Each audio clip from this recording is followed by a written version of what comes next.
Have you ever been there? You're standing in the grocery aisle, it's been a long day, and you're just squinting at a product label. Oh, definitely. And it feels like you're trying to decipher some kind of secret code. It does. It feels like you need a degree in food science just to figure out what you're about to buy. And that feeling of being overwhelmed, it's incredibly common. I'm glad to hear I'm not the only one. You're not. And that confusion is often by design. The way these products are marketed, the way they're labeled, it's all very strategic. How so? Well, it's built to appeal to your assumptions about health. They use just enough scientific jargon or, these really appealing buzzwords to make you feel like you've made a good choice, even if you don't have the full picture. And that is exactly why we're doing this deep dive. Right. We're using the source material. Is your food or skincare lying to you? How to read labels like a pro to give you the tools. Right. Our whole mission today is to cut through that ambiguity.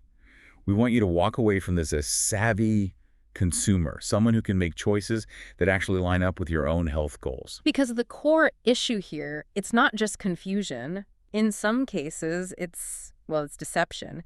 These labels use terms that just don't mean what we think they mean. Okay, so let's start there. Let's start with that marketing layer, because that's what hits you first. The front of the box. Exactly. Manufacturers just throw these words around like confetti to get anyone who's even slightly health conscious to look. We've kind of narrowed it down to a trio of buzzwords that cause the most trouble. And let's start with the big one, the one that's probably the most problematic because it's the least regulated, and that's natural. Sounds so good, doesn't it? Natural. It sounds wholesome, like it's straight from the earth. It does. But what's the reality? What does it actually guarantee us? The frustrating thing is not much. The term natural, it just doesn't have a strict, legally binding definition in most places. For skincare? For food? For both, yeah. Crucially, it only means one thing. The product contains no artificial colors, no artificial flavors, and no synthetic substances. Boy, that's it. That's the bare minimum. It's the bare minimum. So if it only rules out synthetic things, think about the loophole. So, where does the promise break down then? The catch is that a natural product can still be super processed. It can be heavily refined, loaded with preservatives, loaded with sugars, as long as they all come from a natural source. Can you give me an example? Sure. Think about a juice that says all natural ingredients right on the front. The source material points this out perfectly. It could be made from fruit concentrate, which has been stripped of all its fiber. Then it's pasteurized at really high heat, and then they add natural cane sugar back in. It totally undermines the health benefit you thought you were getting. Wow. So that distinction is vital. Natural just means not synthetic, not necessarily healthy or unprocessed. Exactly. Okay, which brings us to a term that is a lot more trustworthy because it actually is regulated. I'm talking about organic. Correct. When you see organic, now we're talking about specific audited standards.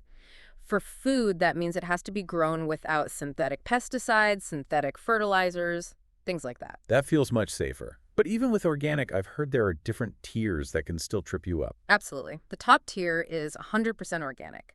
That means everything in the package, except for, salt and water, has to be certified organic. God, that's straightforward. But if the label just says organic, it only needs to be a minimum of 95% organic ingredients. That leaves 5% open to non-organic stuff. And there's another nuance here that I think a lot of people miss.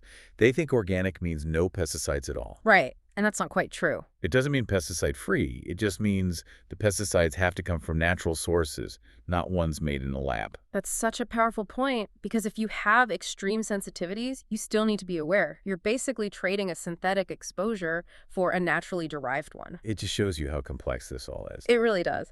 Okay, so the third term in our deceptive trio is non-GMO.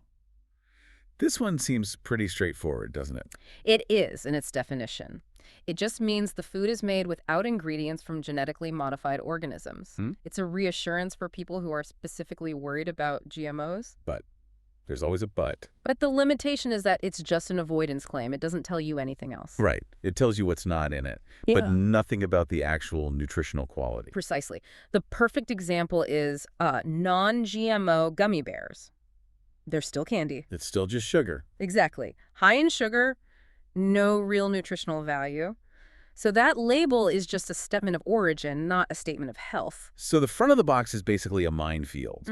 But if we peel that back and flip it over, The real landmines are often hiding in plain sight on the ingredients list. Yes. This is where we need to translate the chemistry lab names into, actual knowledge. We need to know what we're putting in or on our bodies. Let's start with a really sneaky one that's in almost everything that smells good.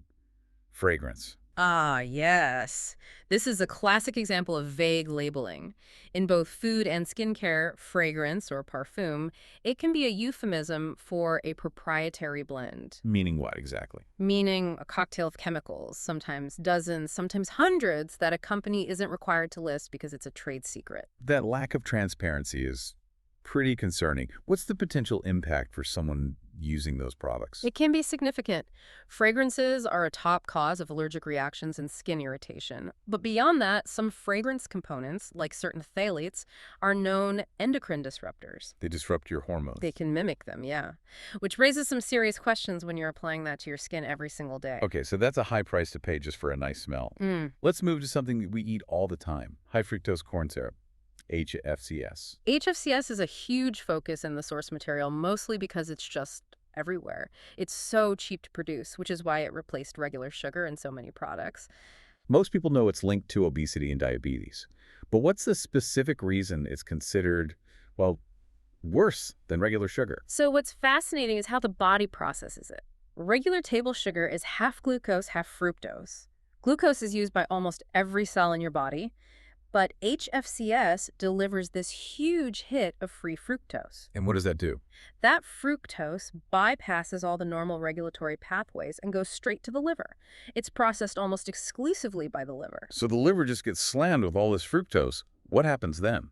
When it's overwhelmed, the liver just rapidly converts that fructose into fat, specifically triglycerides. This pathway contributes to weight gain and fatty liver disease way more easily than the same amount of glucose. Wow, that connection is so clear. It's not just about avoiding sugar, it's avoiding a specific fat production machine. Absolutely. And it hides in salad dressings, ketchup, cereals. Everywhere. Okay, last one. Let's talk about something in personal care. Sodium lauryl sulfate, or SLS. And its cousin, SLES, sodium lauryl sulfate. I see SLS in everything that foams up.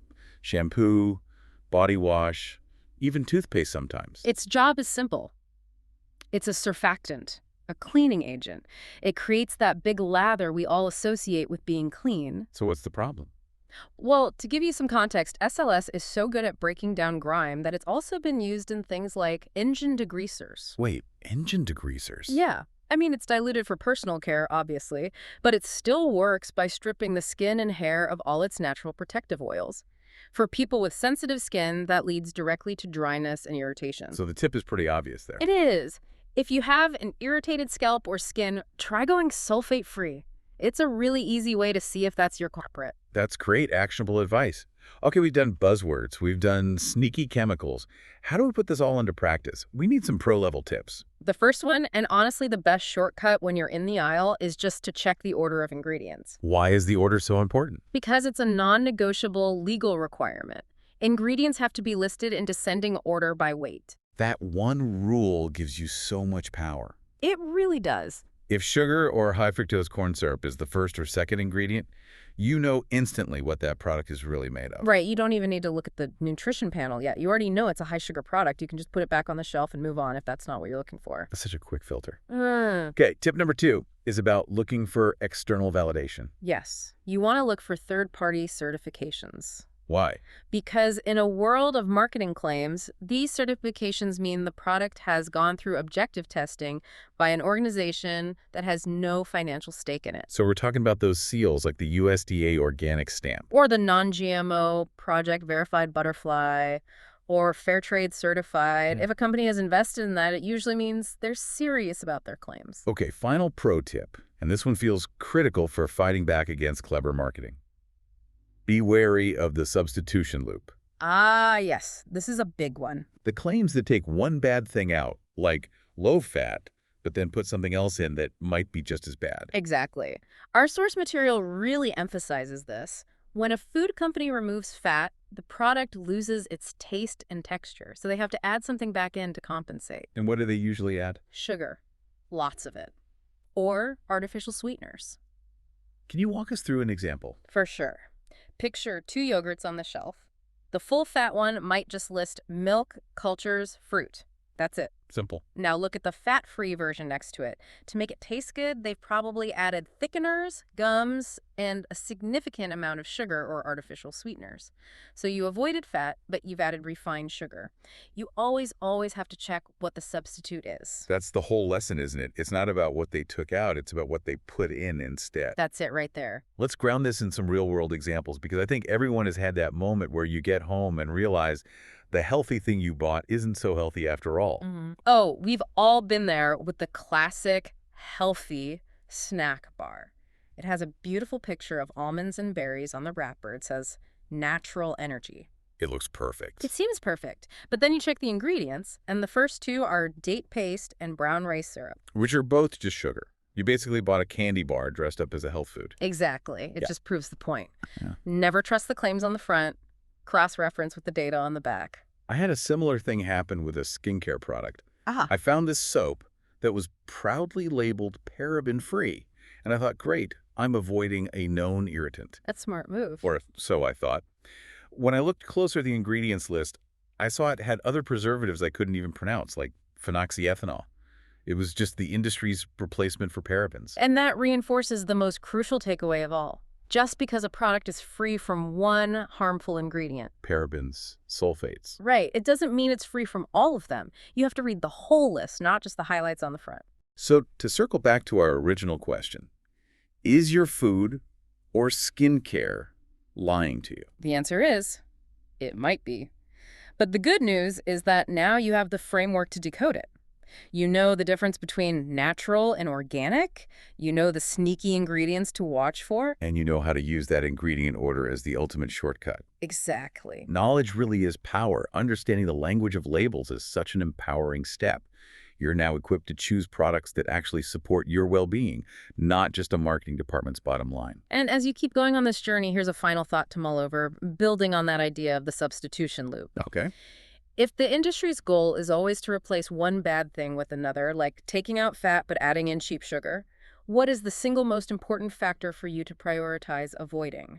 Given what we know about how uniquely damaging things like fructose are for our metabolism, should the replacement ingredient you avoid above all others be any form of highly processed sugar? Something to think about next time you're in that aisle, facing those trade-offs.